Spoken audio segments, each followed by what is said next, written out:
Hello everyone. Today's topic on review is hemophilia.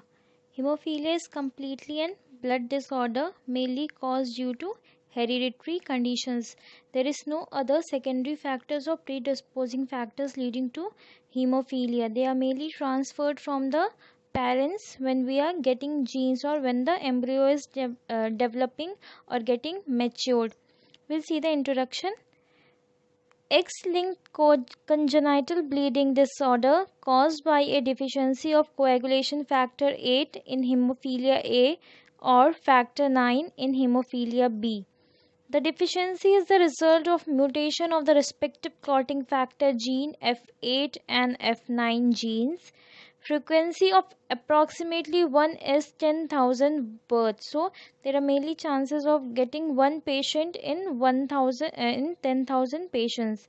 So in this clotting factor, there are total 13 clotting factors in each normal human being. So in hemophilia, the clotting factor 8 and clotting factor 9 get mutated. Mutated means they are absent and not having function. So whenever there is absence of something, so body get deficient of those things, and so they are not able to perform their function. So due to the mutation of this F8 and F9, the body is not able to do those specific functions of those F8 and F9 clotting factors. We'll see the definition.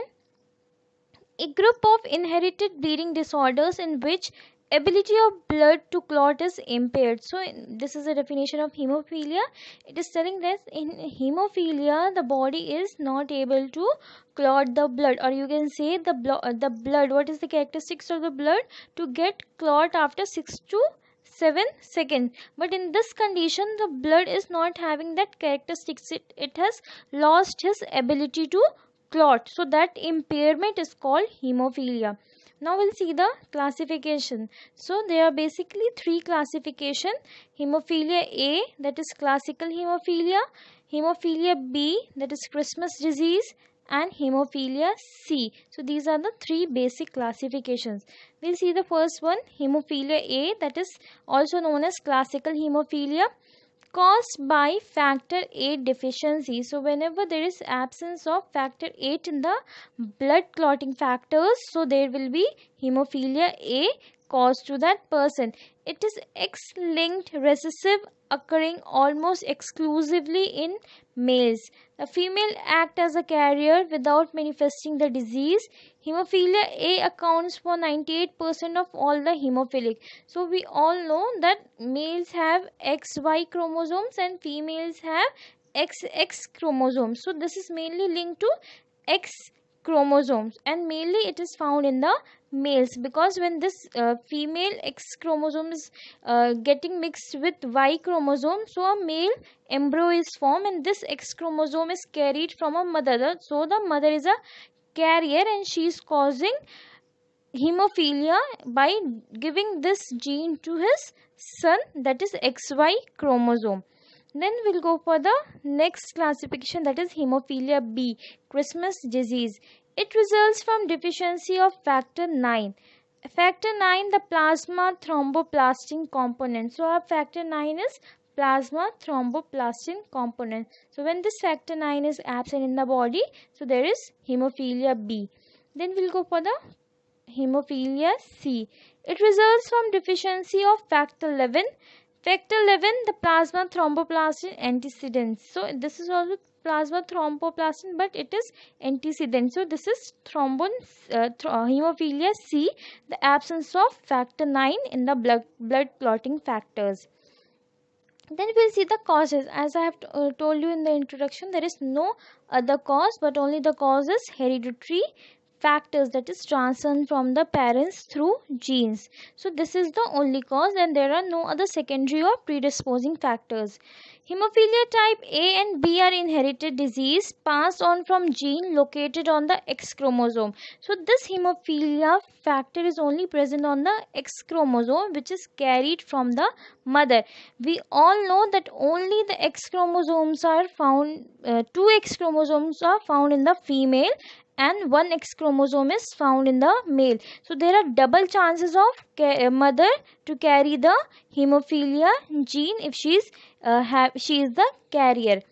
Female carrier of hemophilia has the hemophilia gene on one of her X chromosome, and there is a 50% chance that she may pass the defective gene to her male offspring. Male offspring means male baby, and female carrier means mother. The mother who is pregnant and having two X chromosomes, she will be having one hemophilia chromosomes and one X will be normal. So there are 50% chances that the infected X hemophilia gene may get transferred to her male offspring, that is male baby. Males who inherit the defective gene will develop hemophilia. So if she happens to have a male baby, so there are chances of 50% chances of baby to get hemophilia. Males with hemophilia do not pass the gene to their sons, however they do pass the gene to their daughters. So if the male is having that gene, so there are no chance of getting it transferred to their son, but they can transfer it to their daughters. Females who inherit the defective gene will become carrier, who may in turn have a 50% chance of passing it on to their children. Although females who inherit the gene generally have no active problems related to hemophilia. Some may have other problems associated with bleeding, such as excessive menstrual bleeding, frequent or severe nosebleeds, or bleeding after dental procedures or surgery. So when the woman is carrier, so she has chances of getting it transferred to their offspring. So whenever she will be having baby, she can transfer it to their baby. But if she is just she has inherit, that means just she has got from the parent, so she is not going to transfer, she is not having any problem with it, but she may have any other symptoms like excessive menstrual bleeding, nosebleeds, and so on. Then we'll see here, see in this diagram, there are one male and red one is male and pink one is female. So male is having XY and female is having double X. So these are the couples, that is father and mother. So when they are having offspring, that means when they are having their babies, that is one boy one girl, and here one boy one girl. So you can see in the diagram, the first one is white color, that is XY, son without hemophilia. That means when they have got this offspring, their baby, there is no hemophilia gene transferred to this first baby. Then you can see the second one, double X, 25% of daughter with hemophilia. So in this double X, one gene is from father, one gene is from mother. Since I have told you mother is a carrier, she is carrying that hemophilia gene, so she has transferred her one X chromosome to her daughter, and one X chromosome she has got from her father. But one what she has got from father is normal gene, and what she has got from mother is a hemophilia gene. So she is 25% hemophilic. Then you can see the next male, son with hemophilia. In this also, the X is from the mother and the Y is from the father. So this X is having hemophilia and Y is from father, so it is normal. So this child is also having 25% hemophilia. Then in this you can see 25% doctor carrier of hemophilia. In this the mother has got X from the in this the child has got X from the father and X from the mother. So in this condition the X is from the father, so the that is hemophilia gene X is from the father, so she is not having any danger of hemophilia to carry it to the other generation, but she will be having certain risk factors. So you can see clearly in the diagram, the red ones are having hemophilia, except other than that are not having hemophilia, but this pink ones are the carrier who can carry it to the next generation. Then we'll see the signs and symptoms. What signs and symptoms should be noticing in the patient with hemophilia? The major signs and symptoms of hemophilia are excessive bleeding and easy bruising. So your hemophilia is a bleeding disorder. So mainly there are bleeding associated signs and symptoms. So there will be excessive bleeding to the patient. The extent of bleeding depends on how severe the hemophilia is. Mild hemophilia may not have signs unless they have excessive bleeding from dental procedure, any accident or surgery. So if the person is having mild hemophilia, you cannot notice excessive bleeding except he has gone through certain conditions like accident or any surgery where the bleeding is you can say bleeding is obvious. Then bleeding can occur on the body surface like external bleeding, or inside the body like internal bleeding. So there are two types of bleeding, inside the body and outside the body. Inside the bleeding can internal bleedings cannot be noticed, but outside external bleedings will be noticed since it is visible. Then we'll see signs of external bleeding may include bleeding in the mouth from a cut or bite, or from cutting or losing a tooth, nosebleeds for no obvious reason, heavy bleeding from a minor cut, bleeding from a cut that resumes after stop for a short time. These all things are normal bleeding things which will happen in a normal being. But if a hemophilia patient is having this normal cut or tooth break, so he will be having unstoppable bleeding which will not stop. So this is a sign of hemophilia. Then we can see next, signs of internal bleeding may include blood in the urine from bleeding in the kidneys or bladder, blood in the stool from bleeding in the intestine or stomach, large bruises from bleeding into the large muscles of the body. So these are the internal bleeding symptoms you can notice through urine, stools and other things. Then we can see bleeding in the joints. Bleeding in the ankles, elbows or other joints is another common form of internal bleeding in people who have hemophilia. So these are all internal bleedings you can see. Then you can go for the next, bleeding in the brain. If the patient is having any injury or brain injury, so there are chances of getting bleeding in the brain. And if the person is hemophilia, so this case can go very serious, since because the blood in the brain will not stop, and the person may can go to hemorrhage or shock. Then we'll go for the next, bleed from the mouth and nose. Bleeding after dental procedure is common, and oozing of the blood from the gums may occur in young children when new teeth are erupting. These are all normal procedures. What patient with hemophilia will have extra than the normal, that is the bleeding will not stop within after 2 or 3 minutes also, so it can exceed. Then we will see the diagnostic procedure. You can say approach for the diagnosis when the patient is having all these symptoms. So in diagnostic procedures, first and foremost, we are going to have the history collection. This will tell us about the genetic factor of the patient, that from whom he has got, whether he has got through the carrier or he is having his own. In that, the first is screening test. In that we are going to test the CBC count. We are going to have the CBC count of the patient. Then we can go for the activated partial prothrombin thromboplastin time test. So since there is absence of blood clotting factor 8, 9 and 11, so mainly we are going to check the blood clotting factors in the patient through the activated partial prothromboplastin time. And then we will go for the prothrombin time test. This will also help us to know about the clotting factor of the blood. Then we can go for the fibrinogen test. This will also help us to know about these are blood related tests that will know about the clotting ability of the blood.